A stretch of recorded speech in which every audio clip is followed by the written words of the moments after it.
نستغفره ونعوذ به من شرور أنفسنا وسيئات أعمالنا من يهده الله فلا مضل له ومن يضلل فلا هادي له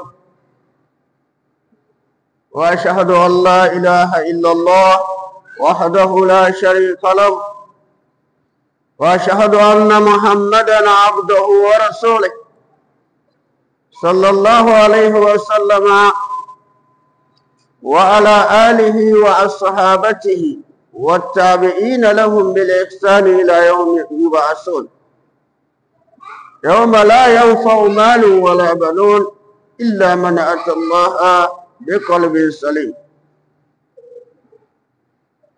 والحمد لله الذي أرسل رسوله بالهدى ودين الحق ليظهره على الدين كله، ونشهد أن لا إله إلا الله وحده لا شريك له، ونشهد أن محمدا عبده ورسوله صلى الله عليه وسلم وآله وصحبه وسلم تسليما كثيرا. سبحانك لا علم لنا إلا ما علمتنا إنك أنت العليم الحكيم. رب اشرح لي صدري ويسر لي أمري واحلل عقدة من لساني يفقهوا قولي. اللهم علمنا ما ينفعنا وانفعنا بما علمتنا وزدنا علما. Louange à Allah, Seigneur de l'univers, nous le louons, il est digne de louange pour tous ces bienfaits qu'il nous a octroyés. Nous implorons de nous accorder davantage. Et l'implorons en tant que pécheurs de nous pardonner nos péchés et de ne pas nous saisir par nos péchés. Et nous le demandons également de nous préserver contre toutes les actions mauvaises que nous accomplissons dues à nos comportements, leurs conséquences dues à notre comportement.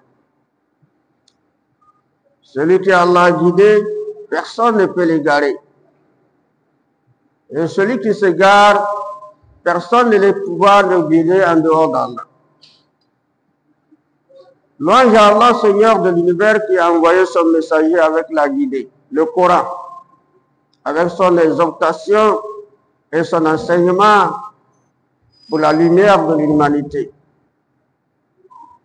Louange à ce Seigneur le tout miséricordieux qui nous a comblé ses bienfaits, a fait de nous des soumis de cette religion de sa voie. Allah, Seigneur de l'humanité, a fait que ce guide et ce qu'il a apporté comme Coran de par la révélation d'Allah, dont la religion musulmane en bénéficie, est une religion qui triomphe, que Allah a privilégié, qui est au-dessus de toute autre religion. Nous attestons qu'il n'y a point de divinité qu'Allah, l'unique Seigneur, il n'a pas d'associé à sa royauté. Et Mohammed est son messager, son serviteur. Et nous attestons qu'il est son serviteur. Allah le tout miséricordieux nous guide à cette voie. Ainsi que tous ceux qui le suivent, sa famille, ses compagnons, qu'Allah leur accorde sa miséricorde et son agrément. Chers fidèles, nous rendons grâce à Allah pour cette journée noble qu'Allah a choisie dans les semaines pour en faire une journée importante de prières, des invocations et d'espoir. Nous nous retrouvons aujourd'hui ce vendredi encore par la grâce d'Allah qui nous a accordé le souffle de nous retrouver. Louange au Seigneur de l'univers. Aujourd'hui, le thème retenu pour votre attention porte sur la sagesse. Les valeurs de la sagesse et les caractéristiques d'un homme sage. La sagesse est une valeur exceptionnelle que la plupart des hommes et des femmes qu'Allah a élus parmi sa créature les a dotés d'un juste de leur sagesse et également en bénéficient de la grande reconnaissance et de considération de la part de leur entourage et des humains dans leur ensemble. Les premiers bénéficiaires de la sagesse de ce don immense, ce sont des prophètes. Après les prophètes, ceux qui les suivirent dans la même voie. Après eux, les générations qui ont suivi aussi avec la foi et de la même sagesse. Jusqu'à nos jours, jusqu'à la fin du monde, les gens jouiront également de cette immense grâce d'Allah qui est la sagesse. La sagesse n'a pas d'école, ni d'entreprise, ni de lieu d'apprentissage. La sagesse n'a pas de faculté universitaire. La sagesse n'est pas héréditaire. Mais la sagesse est uniquement un don et la grâce d'Allah. Les hommes vivent certains privilèges, beaucoup de choses qu'Allah leur a octroyées, de par leurs efforts aussi. Ceux qui cherchent l'argent, Allah leur donne par sa volonté, il donne certains par sa volonté. Ceux qui cherchent le pouvoir, Allah en octroie à ceux qu'il veut, ainsi de suite. Ceux qui veulent le savoir, Allah leur donne. Et par leur effort aussi. Mais la sagesse, c'est Allah qui donne la sagesse, tenant compte de certaines qualités de la personne. Et ces qualités aussi, il faut nourrir des efforts pour les avoir. Il faut nourrir des efforts pour vivre ces qualités afin d'en bénéficier ce don immense qui est la sagesse. Lorsqu'on parle de la sagesse, nous n'hésitons pas de qualifier les gens de sages. Il est sage. Vraiment, sa parole, c'est une parole de sagesse.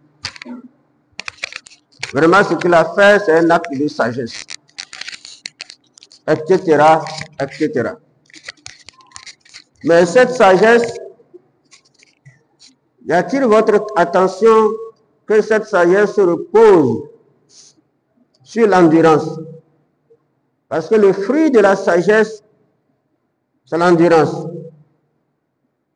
L'endurance est le fruit de la sagesse, c'est l'endurance. Et aussi, l'éducation, c'est le savoir.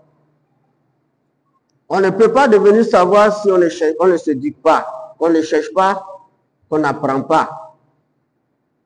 On ne peut pas devenir sage si on n'est pas endurant. Voilà pourquoi il y a différence entre savant et sage. La sagesse et le savoir sont deux choses qu'il ne faut pas confondre. Sont deux choses différentes. Lorsqu'on arrive à mettre la différence entre les deux, et là aussi on arrive à mettre la différence entre les gens. C'est sur cette base que nous allons parler. La sagesse d'abord, elle est de Dieu. Et Dieu lui-même, c'est un créateur sage. De par sa sagesse, on retrouve ici que c'est de par sa sagesse, selon le Coran, qu'il a créé le monde. Et tout ce qui compose ce monde et au ciel, il les a créés avec sa sagesse. Il y a certaines créatures visibles et invisibles. Et dans l'homme, quel que soit son savoir, sa science, cherche à connaître ou à les retrouver, à recouvrir ce qui est caché et se trouve dans l'impossibilité. Il se trouve dans l'impossibilité de connaître les créatures qu'Allah lui-même a cachées. C'est ainsi que certaines créatures sont visibles, mais leur rôle, pourquoi Dieu les a créées, l'homme, quel que soit son savoir et sa science, il ignore cela. Seul Allah lui-même est capable de nous révéler la raison pour laquelle il a créé tel et tel et quel est le rôle de cette créature. Parce que dans la plupart, nous voyons d'autres créatures, on se dit, quelle est leur importance d'ailleurs? Pourquoi ils existent? Mais il y a une raison fondamentale pour leur existence. Et cette raison se trouve dans la sagesse d'Allah, l'unique Seigneur, dont l'homme ne peut pas savoir. C'est sur ce plan qu'on parle de la sagesse d'Allah. On parle de la sagesse d'Allah aussi dans ses paroles. Allah est un créateur, il a créé le monde, mais il n'a pas gardé le silence. Il doit informer au monde la raison pour laquelle, et surtout les humains, pourquoi il les a créés. Et quel est leur rôle sur la terre, et qu'est-ce qu'il faut vivre, quels sont les comportements à adopter sur la terre, quel est le comportement à adopter pour leur avenir meilleur. Allah a révélé tout cela de par sa parole. Et ces paroles, on appelle ça les livres. Et dans le livre, le dernier livre, le Coran, Allah l'a qualifié, l'a donné le qualificatif d'un livre sage. C'est pourquoi il dit Tilka ayatul kitab al-hakim hudan wa rahmatan lil muhsinin. Allah dit de par sa miséricorde, il nous informe la raison fondamentale de l'existence de ces paroles dans la vie des humains et pour que ces paroles soient écoutées, entendues et pratiquées. Et il dit que ce sont des paroles revenant d'un livre sage. Voici un livre de sagesse, un livre dont les paroles de sagesse se trouvent. Il n'y a pas parole de stupidité, il n'y a pas parole d'incohérence, il n'y a pas de parole de contradiction dans ce livre. Allah englobe tout et sa connaissance englobe tout. Et il a révélé ses paroles dans ce livre, il a qualifié ce livre un livre de paroles sages. Tilka ayatul kitab al-hakim. Et ensuite il dit Hudan wa rahmatan lil muhsinin. Des paroles dont le livre guide. Le livre enseigne les hommes à la guidance. Un livre qui enseigne les hommes des paroles qui leur guident sur le droit chemin. Qui leur révèle des paroles qui leur guident sur le droit chemin. Qui les informe des secrets qu'ils ignorent et qui les attire leur attention à être guidés, à reconnaître la seigneurie et la puissance d'Allah. Dans ce livre est un livre de guidance, de guider, et aussi un livre de miséricorde. Pour qui? Pour ceux des gens qui font des biens. Un guide pour les hommes et une grâce, une miséricorde aussi pour les gens de bienfaisance, les bienfaiteurs. Alors ceux qui peuvent mériter de ces paroles et être guidés, ceux qui vont mériter d'être guidés de par ces paroles, et ceux-là aussi qui vont mériter la miséricorde et la grâce immense d'Allah pour obtenir la sagesse, alors il faut qu'ils soient des bienfaiteurs. Les bienfaiteurs, nous devons comprendre les actes de bienfaisance à partir du caractère, de bon caractère, de bon comportement moral, spirituel, de bon comportement dans les actes, le bon comportement dans l'alimentation, ce que Allah ordonne, le respect de ce que Allah ordonne et le respect de l'interdiction de ce que Allah interdit. Parce que pour atteindre aussi à ce niveau de respect, il faut endurer. Les paroles aussi qui ordonnent d'adorer Allah, pour pouvoir être assidu à l'adoration d'Allah, il faut être endurant. Ce n'est pas endurant, on n'acquiert pas cette sagesse. Parce que l'homme, l'être humain, peut être un savant. Un savant dont il a quelques grains de sagesse, de par ça son savoir. Mais son savoir et ses actes, ses caractères ont une limite. À partir du moment où si l'endurance n'est pas associée à son savoir. Parce que dans le savoir, on connaît, on sait que Allah a dit ceci, Allah a interdit ceci, on sait qu'il faut les ordonner aux gens, on sait qu'il faut vivre ceci, vivre ceci. Mais à quand cela continuera? S'il n'y a pas d'endurance, à quand cela peut continuer dans la vie d'un homme, quel que soit son savoir? C'est pourquoi le savoir n'est pas de sens s'il n'y a pas la foi. Le savoir n'est pas de sens s'il n'y a pas la foi pure, la foi sincère, qui signifie s'en remettre à Allah dans toutes les situations. Le savoir n'aura pas de sens s'il n'y a pas d'endurance et s'en remettre à Allah dans toutes les situations. Quelles que soient les situations que l'on doit affronter. Que ce soit les travaux, les actes bénévolents que l'on doit faire sans être payé. Alors, les savants, celui qui endure, celui qui mérite la sagesse, il a enduré.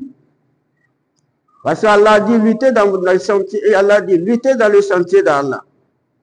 Comment sera-t-il possible de lutter dans le sentier d'Allah si on affronte par la pauvreté? Parce que Allah nous a créés différents. Nous sommes différents de par ses dons. Allah peut t'octroyer la sagesse et le savoir, pourtant tu n'as pas à manger. Tu n'as rien. Tu es critiqué, tu es insulté. Alors si tu n'es pas endurant, tu lâches. Tu vas lâcher. Alors si tu lâches, ça veut dire que ton savoir n'est pas de sens. Mais si tu es sage, ton savoir a un sens de par ton endurance. C'est pourquoi pour obtenir la sagesse, il faut être au prime abord un endurant. Pour gouverner, il faut être un endurant. Ce n'est pas endurant, on ne tient pas la sagesse de gestion de notre gouvernance, la gestion de nos affaires publiques, la gestion de tout, nous lâcherons. Et nous serons vus comme un dirigeant autrement. Si on n'a pas de sagesse, on ne peut pas gérer notre richesse. À un moment donné, Dieu nous ordonne en tant qu'une personne qui possède le bien, de faire le bien. Allah lui a donné le bien, en retour il doit faire aussi le bien avec ses moyens-là. Mais si l'homme fait le bien et à son entourage, il ne constate pas la reconnaissance des gens, plutôt que des blâmes, il lâche. Pourtant Allah le dit dans toutes les situations, sois bienfaiteur, ne lâche pas. Mais s'il n'est pas endurant, quelle que soit sa richesse, il va lâcher. Et lorsqu'il lâche, il n'a pas de sagesse. Et quelle que soit sa richesse, son comportement serait un comportement blâmable toute sa vie. Parce que quel que soit nos bienfaits, nous avons des personnes reconnaissantes. Mais la plupart, ils sont peu. Mais la majorité des gens, ils ne sont pas reconnaissants. Donc il faut obtenir la sagesse pour pouvoir gérer ses biens. Gérer sa famille, il faut être sage. Si l'on n'est pas sage, quel que soit son savoir, quel que soit son pouvoir, il ne peut pas gérer sa propre famille. Même sa propre femme ne peut pas la gérer, ni ses enfants.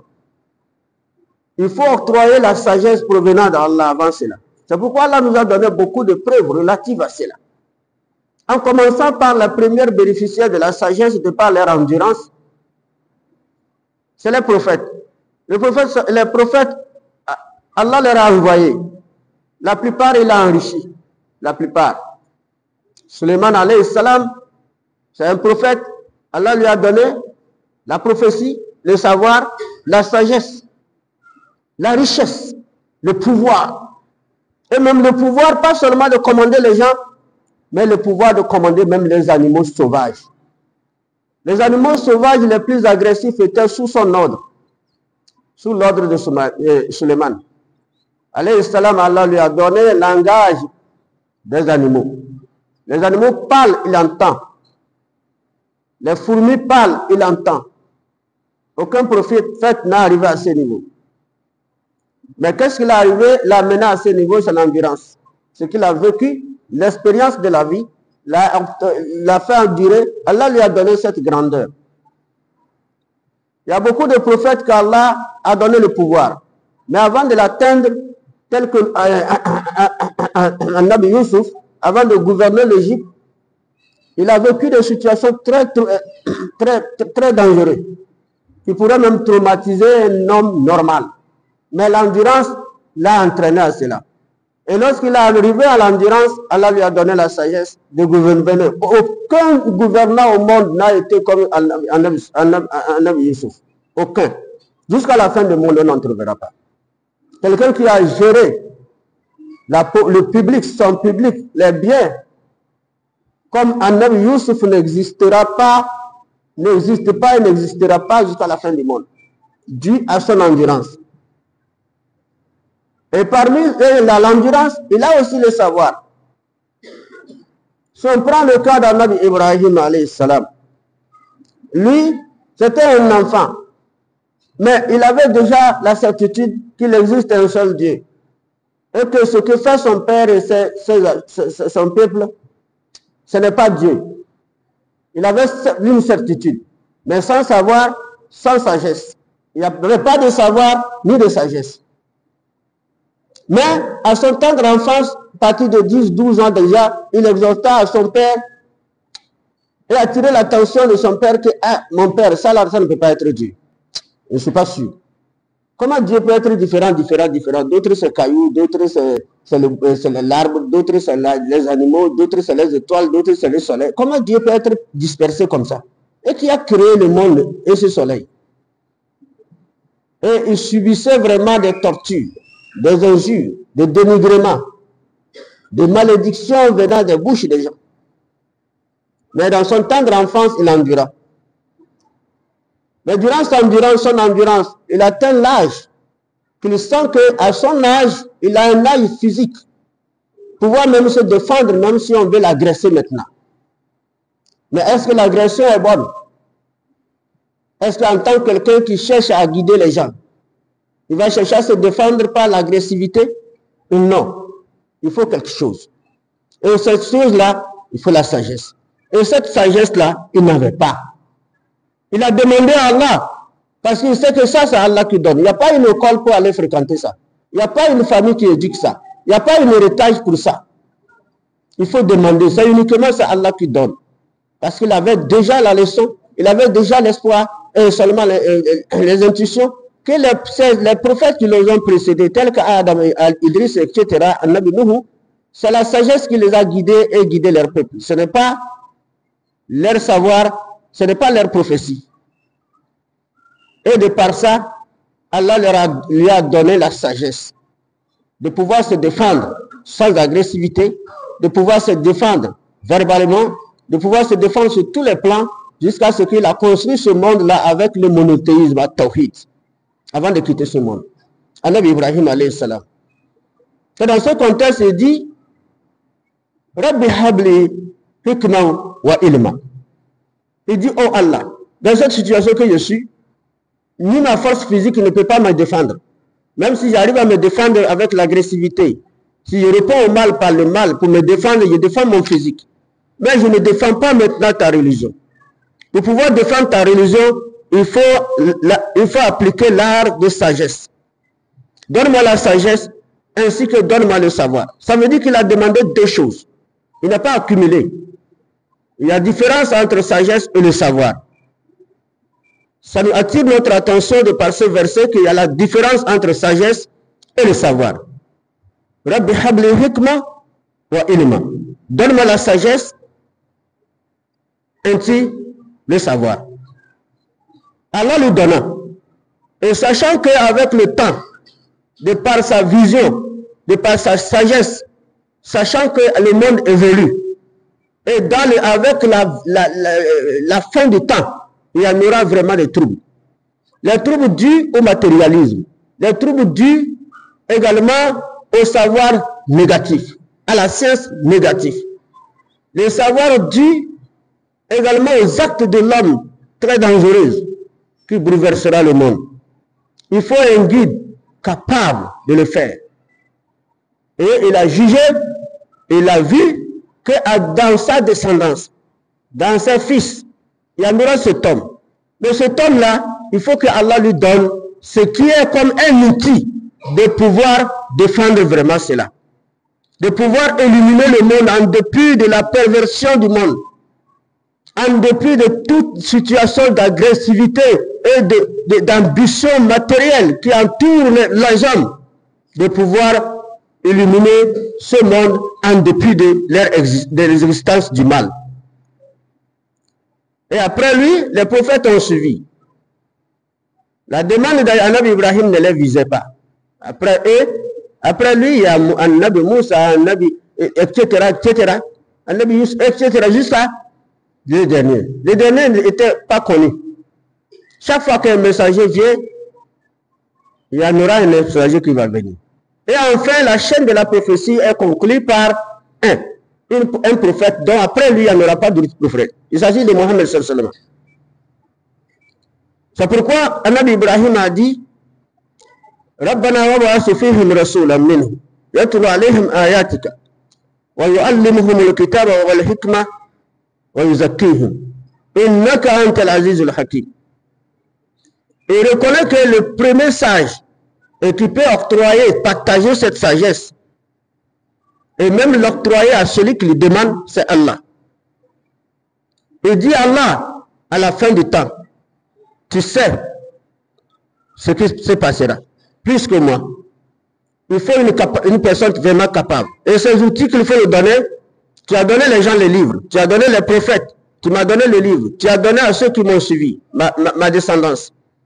Mais donne le livre encore le plus sage, le livre capable de guider les gens de par la sagesse, ou non du savoir, ou non de quelque stratégie, de par la sagesse, qu'il soit capable de guider les gens, qu'il soit capable de purifier les gens. Et il dit, ô Seigneur, envoie l'un de leurs. L'un de leurs, c'est ceux du dernier temps, vers la fin du monde. L'un de leurs, parmi eux, la génération, la dernière génération, la toute dernière génération, envoie l'un de leurs parmi eux comme messager. Donne-lui quoi? Pour que tu lui donnes un livre de sagesse, un livre où il récitera tes versets, tes paroles que toi-même tu as mentionnées dans ce livre, le Coran.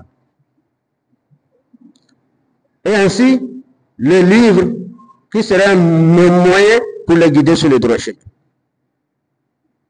Afin qu'il enseigne le livre, ce livre, et qu'il enseigne la sagesse de ce livre aux gens. Aucun livre, aucun texte sacré n'a bénéficié de grande sagesse que le Coran. Allah l'a prévu, mais Ibrahim l'a renchéri par son invocation. Et celui qui est désigné, c'était Mohammed sallallahu alayhi wa sallam. Et celui-ci est venu, comme les gens du commun mortel toujours pensent que celui qui doit être un guide, il doit avoir une qualité exceptionnelle matérielle. Ils ont pensé que ce serait ainsi. Par surprise, ils voient une personne qui est berger, qui vient nous dire qu'il est prophète de Dieu. C'est là et maintenant ils ont commencé par les dénigrer. Pour lui, ils ont commencé par dénigrer Annabi Muhammad sallallahu alayhi wa sallam. Sous prétexte que comment vas-tu envoyer un messager qui circule dans le marché, qui mange la nourriture comme les gens, au lieu de l'envoyer les anges. C'est ainsi Mohammed a acquis la sagesse et a répandu cette sagesse dans le monde. Et tous ceux qui le suivront, Allah voudra. Comme le prophète sallallahu alayhi wa sallam lui-même il a dit que les héritiers des prophètes sont des savants. Mais le savoir n'a pas d'importance sans la sagesse. Il n'est pas dit seulement savoir, il faut qu'ils soient endurants pour acquérir la sagesse pour pouvoir poursuivre leur mission. Sinon, quelques difficultés, ils lâcheront. Et on en trouve beaucoup de gens ont lâché à cause de difficultés. Juste à cause de critiques, ils abandonnent. Allah nous préserve. C'est ainsi qu'on trouve parmi le commun mortel, nous les hommes ordinaires, tout comme les prédicateurs, nous sommes tous les hommes ordinaires. Mais parmi nous, il y a ceux qu'Allah a choisis comme exhortateurs, ceux qui vont exhorter les gens sur le droit chemin. Mais là, il les a ordonné la sagesse. Udu ila sabilika, udu ila sabili rabbika bil hikma. Appelle les gens au sentier d'Allah de par la sagesse. S'il n'y a pas la sagesse dedans, ton savoir ne servira pas.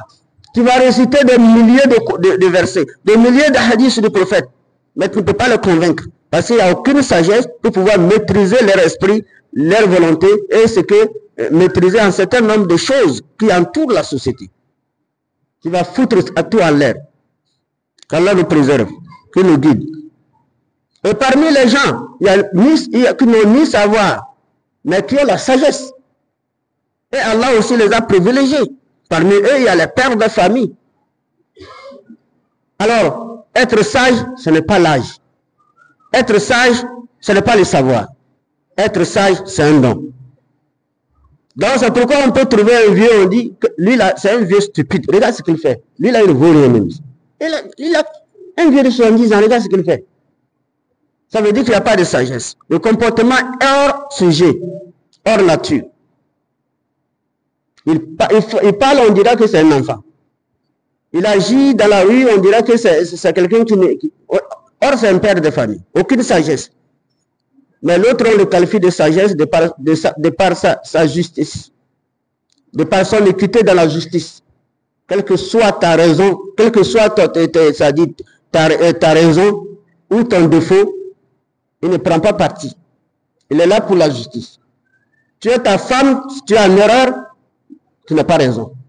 Tu es en erreur. Tu es son fils, tu es en erreur, tu es en erreur. Il ne couvrira pas son fils. Si son fils n'a pas raison, il le punit en faveur de celui qui a raison. Il le blâme en faveur de celui qui a raison. C'est comme ça un homme sage qu'on le trouve partout. C'est ainsi que ceux qui dirigent les quartiers, les villes, les nations. Il y en a les sages, il y en a ceux qui ne sont pas sages. Et cela est dû à l'endurance. S'il n'endure pas, parce qu'on dit que son enfant a fait ceci, il faut qu'il endure pour dire la vérité. Vraiment, tu es en erreur. Et le punir, parce qu'il endure, quel que soit le défaut de son fils, quel que soit son amour pour son fils, alors il endure. Quels que soient les biens que son fils l'apporte, ça ne le corrompt pas. Il dit, ah, tu as raison. Et tu n'as pas raison. Si tu vas me donner à manger, donne-moi. Tu ne vas pas me donner laisse, mais tu n'as pas raison. C'est ça le sens de la sagesse en matière de gestion de toutes choses. Que ce soit celui qui a le savoir, celui qui est responsable d'une famille, d'un quartier, etc. qu'Allah nous guide au savoir utile et ainsi à la sagesse qui s'appuie et vient, qui est la provenance de l'endurance. Allah nous guide sur le droit chemin. اهدنا الصراط المستقيم صراط الذين أنعمت عليهم غير المغضوب عليهم ولا الضالين آمين. أقول قولي هذا أستغفر الله لي ولكم وسائر المسلمين من كل ذنب واستغفروه إنه هو الغفور الرحيم.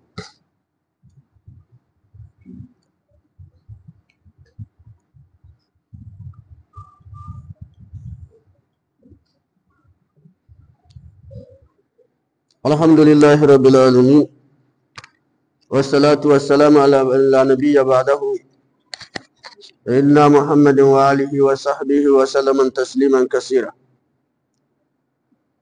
Chers fidèles, la sagesse n'a pas de rapport avec l'âge. Je renchéris en le disant. Il ne faut pas compter sur son âge qu'on t'appelle sage. Cultive l'endurance d'abstinence de certaines choses que Dieu a interdites pour obtenir la sagesse. Cultive l'endurance pour supporter même les critiques de ta propre femme pour obtenir la sagesse. Cultive l'endurance pour supporter même les désobéissances de tes enfants pour obtenir la sagesse. Cultive également la volonté de pratiquer ce que Allah t'ordonne de pratiquer, quelles que soient les difficultés, pour obtenir l'endurance. C'est sur ce plan qu'on acquit l'endurance. La sagesse n'épare personne. Mais, quelle que soit notre foi, parce que la foi n'est pas de sens lorsqu'elle n'est pas secouée. On ne peut pas prétendre qu'on est croyant. À partir du moment où on est né, on n'a jamais connu la souffrance, ni la faim, ni maladie grave qui me torture, tout y a produit pour me guérir, je suis en bonne santé.